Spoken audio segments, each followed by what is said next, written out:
Hi, this is Sean Carney, the president of 40 Days for Life, and I'm joined today by Steve Carlin, the campaign director of 40 Days for Life, and we are excited. Today, officially, the applications to lead a 40 Days for Life campaign for the spring campaign are officially open. You can lead a campaign by going to 40daysforlife.com/apply, and Steve, besides the spring campaign really being the winter campaign, there's a lot of good reasons to lead a campaign right now. There are so many good reasons. The momentum is higher than ever. We came off of the previous campaign, the largest ever. I feel like we say that all the time. It's because it's true. 415 cities, and you can be part of this momentum. You can save lives where you live. We just hit a huge milestone. More than 15,000 babies saved from abortion through the simple campaign of prayer and fasting, community outreach, and peaceful vigil in front of your local abortion facility. So lives saved, also workers converting. How hard is that? Sometimes it's so easy for us to look and say, well, gosh, you're really pro-life, maybe I'm really pro-choice. Right. We'll just agree to disagree. And here through this prayer campaign and the witnessing and the sacrifices that are made, we see people who earn their livelihoods. They make a living off of abortion, experiencing conversion. That's the power of God at work. That's what happens during a 40 Days for Life campaign. And of course, abortion facilities continue to close at a record pace, and communities become abortion free who have had abortion for 10, 20, 40, 45 years. And that's all the good stuff that the leaders will tell you. They're like, I started leading a campaign. I never thought my Planned Parenthood director would walk out. I never thought that our abortion facility would close. You see a baby saved. It's all beautiful. That is all the good. But nobody ever really thinks about that this time of year. Right now, most of you, particularly the new leaders, you're just overwhelmed with fear when you think about leading a 40 Days for Life campaign. But don't worry, we will take you from A to Z. Almost all of the 40 Days for Life campaign leaders around the world, there's over 750 cities where this has taken place. Many of the leaders were like, when I first thought about leading a campaign, I wanted to run in my closet and get in the fetal position. I was terrified. It was like I was the last person that was gonna do it. So that fear is natural. It's normal. It's why this is built on prayer. And we're gonna be sending out resources over the next couple of weeks to let you know. The training is comprehensive. I mean, you wanna know how to do it. We can't make it easy for you, but we can show you how to do it, and we can show you And the training is awesome. We think it's awesome anyways, but we've done it, we've redone it, we've improved it. We now have Sue Thayer, the former Planned Parenthood manager, on board to help our leaders.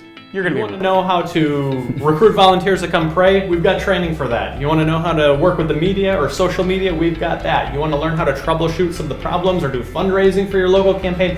It's all there, plus the one-on-one coaching that you're going to have with 40 Days for Life team members. Yeah, there's tons of resources. Our goal over the next couple of weeks is to tell you, ask you, invite you to start praying and discerning. This is the greatest injustice that has ever hit American soil. Next month, we will have 46 years of legalized abortion. Every abortion in America is a tragedy. It's barbaric, and it happens to an unborn, innocent baby boy or baby girl made in the image and likeness of God. It is the easiest motivator in the world currently. And so we will give you the practical part, the training, the resources, the tools. But right now we want to invite you to pray and discern your role. There's a lot of reasons not to lead a 40 Days for Life campaign, but there's a lot of reasons to lead. And you just need to be praying, looking at all these resources and see, is God calling you to do this? But you got to overcome some fear. That's natural. We say that this is prayer and fasting and vigil, and it really is. Prayer is the foundation.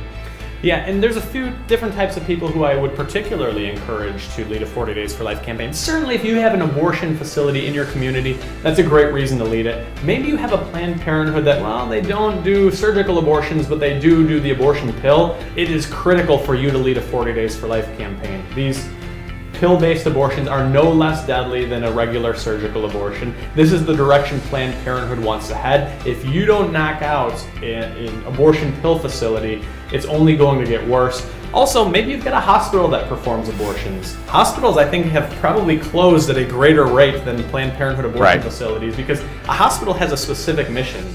They're looking to run a full spectrum healthcare facility. Abortion is usually a sideshow, and when it becomes a detriment to the rest of the mission, it's thrown overboard. Also, maybe you just have a referral facility. The Planned Parenthood doesn't do abortions, but they'll sell them at another location. You don't always see the same number of dramatic last-minute saved babies at those facilities, but what you'll find out from the nearest 40 Days for Life vigil at the nearest abortion facility is that you're saving a lot of babies because those women then are not keeping their appointment after they're referred that first, they show up to that first appointment and they're referred to the actual abortion day. It's also, it's the ones you don't see, the numbers you don't see, the babies you don't realize they're saved until afterwards, which happened a bunch this last fall.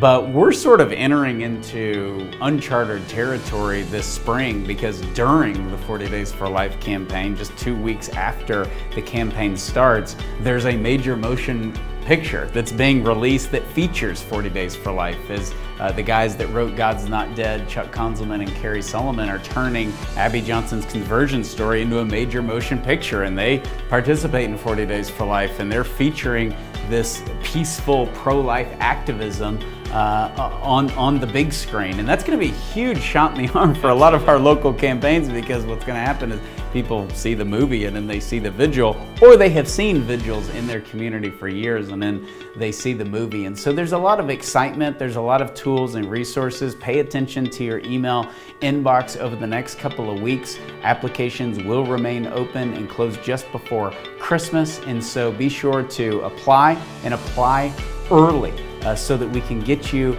trained and get you going and start to calm some of those fears. They are normal, but they'll go away over time. We can answer every single question. Be sure to email us, and we'll also be sending out a couple of great podcasts that will help those who are considering leading and those who aren't considering leading be great resources for the campaign. So look for those, and thank you for praying and discerning your role to help end abortion where you live.